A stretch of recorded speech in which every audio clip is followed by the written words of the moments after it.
மித்ரா உள்ள என்ன சத்தம்? மாமாதாமா. தெரிஞ்சிருச்சா? உங்க எல்லாருக்கும் தெரிஞ்சிருச்சா? கண்ணு தெரியாம நானே தடி கூட்டி விழுந்த. தெரிஞ்சிட்டான்.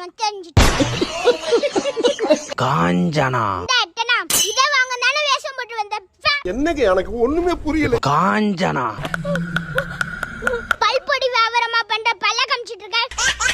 மித்ரா யார்கிட்ட பேசிட்டு இருக்க? அம்மா அது மாமாதாமா வேஷம் போட்டு காமெடி பண்ணிட்டு இருக்காங்க.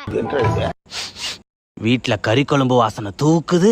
யார் வச்சது? எங்க அம்மா தான் வச்சாங்க. இந்த காலத்துல எந்த பொண்ணுமா வீட்ல வேலை பாக்குது? உண்மைய சொல்லு. அப்பா தான் வச்சாரு. குழம்புல 4 நல்லிரும்பு 7 ஈரல் கொஞ்சோண்டு கொழுப்பு கொதிக்குமே. காஞ்சனா வந்த மாதிரி தெரியலையே. காலையில கறி கொடுத்த பாய் வந்த மாதிரி தெரியுது. காஞ்சனா அந்த ஃபேனை கொஞ்சம் போட. ஃபேனா?